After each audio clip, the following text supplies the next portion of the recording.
को विक्टिम की फैमिलीज को मिल गया। पर उसमें और दो मुद्दे थे कि वो जजमेंट बहुत डिटेल था कि कैसे इम्प्लीमेंटेशन होना चाहिए वेरियस स्कीम्स का, जो JSY है, NMBS है, इनका कैसे इम्प्लीमेंटेशन होना चाहिए। और एक स्कीम थी national family bread winner scheme, जिसके अनुसार अगर एक प्राइमरी ब्रेड विनर यानी जो पुरुष है फैमिली का, उसकी मृत्यु होती है तो 10,000 रुपए मिलता है फैमिली को। हमने ये आर्ग्यू किया कि एक महिला का कंट्रीब्यूशन भी उतना ही जरूरी है एक परिवार में, और in case of death of a female in the family, वो जो 10,000 है वो परिवार को मिलना चाहिए। तो इस हिसाब से वो स्कीम को तो अमेंड करने के लिए डायरेक्शन दे दिए गए, पर उसको इम्प्लीमेंट करने के लिए फिर हमको कंटेम्प्ट फाइल करनी पड़ी, जो भी पेंडिंग है। वैसे ही हम लोगों ने राइट टू फूड और मैटरनल हेल्थ को टैग करते हुए एक और केस फाइल किया था प्रेमलता का, जो हमने एक नांगलोई झुग्गी एरिया है वहां पर जाके सर्वे किया कि राशन शॉप कैसी चल रही है, उस एरिया में कितनी प्रेग्नेंट महिला है, उनका एनीमिया लेवल क्या है, और क्योंकि उनको रेगुलर राशन नहीं मिल पा रहा है उनकी हेल्थ पे क्या इफेक्ट हो रहा है। इसलिए हमने 9 प्रेग्नेंट महिलाएं उस एरिया से के नाम पर हमने पिटिशन फाइल की, और इस पिटिशन के बाद जो राशन शॉप ओनर जो कॉन्ट्रैक्टर था उसका लाइसेंस कैंसिल कर दिया गया, उसके खिलाफ FIR हो गई, वो राशन शॉप जो है किसी और को दिया गया, और हम बार बार वापस केस के दौरान बार बार वापस जाके हमने चेक किया, और अब वो राशन शॉप ठीक चल रहा था और जो एंटाइटलमेंट्स थी वो वहां के इनहैबिटेंट्स को मिल रही थी। इस केस में एक बहुत अच्छी चीज सामने आई कि इस केस के दौरान जो वहां की कम्युनिटी थी वो इतनी जागरूक हो गई है कि वो खुद अब मॉनिटर कर सकते हैं। उनको खुद को पता है कि उनके एंटाइटलमेंट्स क्या है, उनको कितना राशन मिलना चाहिए, उनको किस समय पे मिलना चाहिए, राशन शॉप के सामने क्या क्या लिखा होना चाहिए, किसको राशन कार्ड, किसको APL कार्ड मिलना चाहिए, किसको BPL कार्ड मिलना चाहिए। तो ये एक एग्जाम्पल है जहाँ पे इस कम्युनिटी को तो हमें कांटेक्ट हुआ एक एक्टिविस्ट के माध्यम से, पर केस के दौरान इस कम्युनिटी में खुद लीगल एजुकेशन की वजह से अभी किसी को कनेक्ट करने की जरूरत नहीं, वो खुद के एंटाइटलमेंट्स जानते हैं। और बाकी केसेस है सुप्रीम कोर्ट के, जो कॉलिन ने 1-2 ऑलरेडी मेंशन कर दिए हैं। मैं शुभ्रा को टाइम देती हूँ और उसके बाद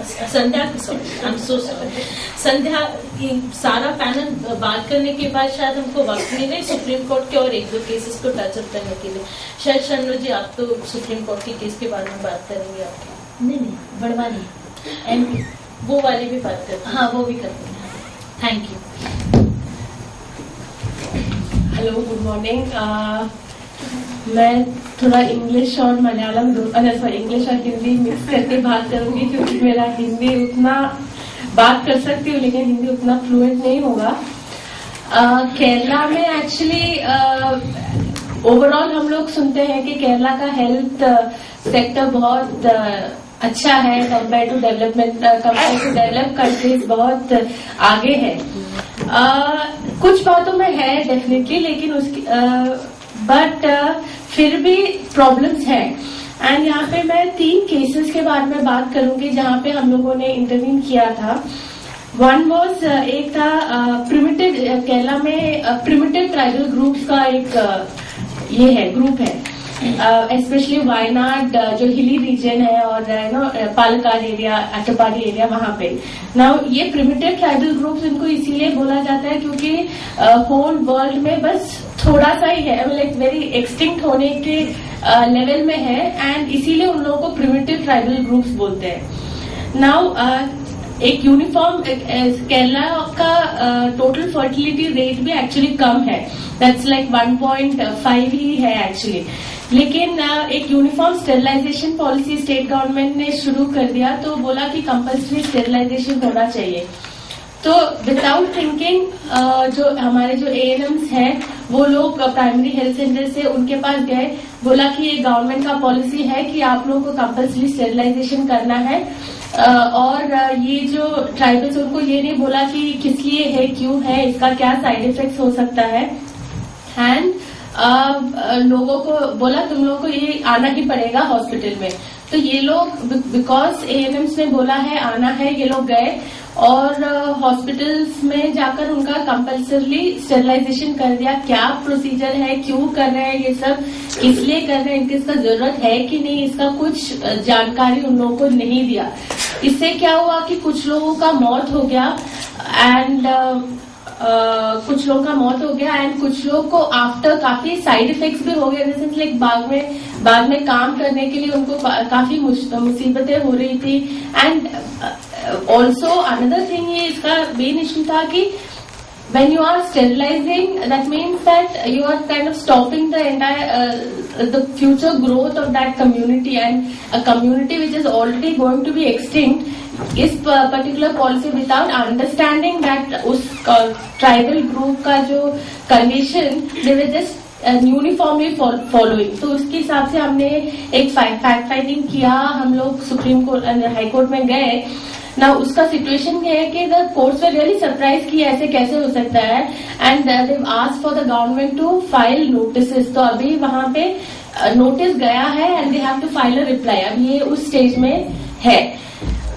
सेकेंड केस जो हम लोगों ने किया था was one again Palakkad area, tribal area. Hospital उधर एक ट्राइबल स्पेशलिटी हॉस्पिटल गवर्नमेंट ने बनाया where all facilities were suppose to be given, but despite all facilities मतलब उन्होंने बोला फिर भी वहां पे कुछ भी नहीं था।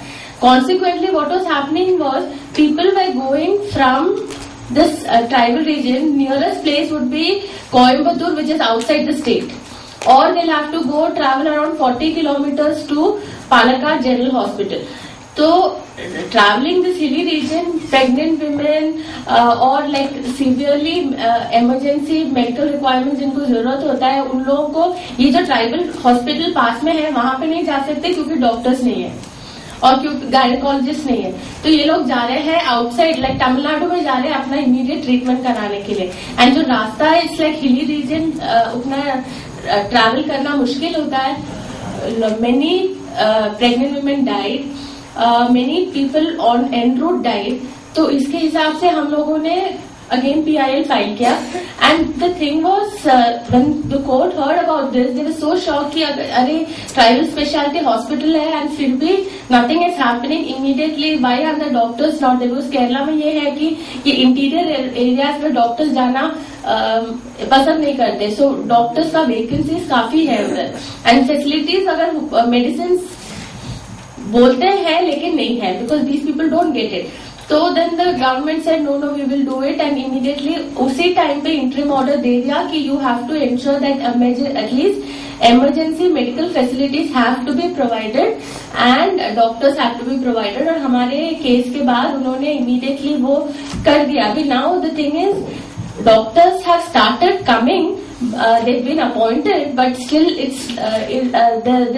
they still do not have a gynecologist or a child care facility there। तो हमारे PIL की वजह से ये impact हुआ है कि it started functioning, people can at least approach, but still वो सही नहीं हुआ है। तीसरा केस एक्चुअली हम लोग रिप्रोडक्टिव राइट्स के हिसाब से अगर हम बोले ये एक सर्विस केस है।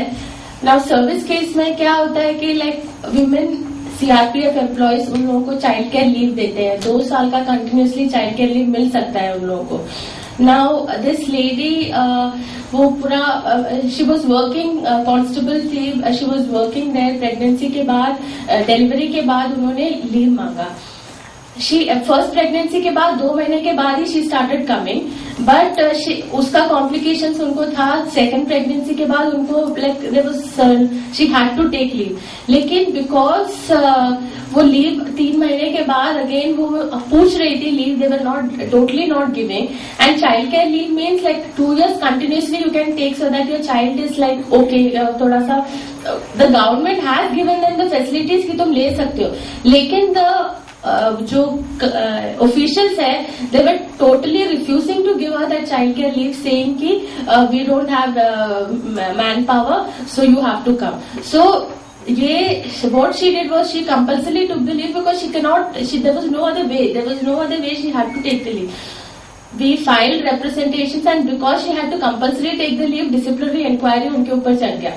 So what we did is we filed a petition in the High Court saying that she was eligible for childcare leave and she was not given, and she's been constantly harassed because of that. And she is the kind of person who's asking कि मेरा right है तो why not? Why aren't you giving? बाकी लोग चुप रहते थे, but this lady was asking. So उसके हिसाब से काफी थोड़ा सा भी एक आधा घंटा लेट हो गया तो she is penalized for it. So then immediately उन्होंने काफी representatives दे ही दिए थे. We filed पूरा डिटेल में पूरा issue, how she was being harassed and उनको प्रॉब्लम्स क्रिएट कर रहे थे वर्किंग एरिया में. एक representation दिया and eventually the court said that the DGP, who is the main person, he has to consider the representation and give her a proper accommodation according to her requirements. तो ये 3 cases है हमने जो reproductive rights के हिसाब से किया. Reproductive rights usually हम लोग औरतों के हिसाब से देखते हैं. तो the first case which we did was more on sterilisation of men, which was compulsory sterilization which was happening, but the rest were related to women. Yeah. So these are the 3 cases, and what I would like to say is in Kerala, the thing is, main issue यहाँ पे होता है कि though you are literate, though you have the good health, supposed to have the good health facilities and things like that, the right of choice or right to ask, that is not exercised or that is not allowed. So government ने ये बोला है ये करना है, क्यों करना है, किस लिए करना है, डू आई रिक्वायर इट, उसका there is no kind of discussion. So वो राइट टू चॉइस वहां पे सिवियरली वायलेट हो जाता है, which is very crucial when we are actually dealing with reproductive rights issues. Thank you.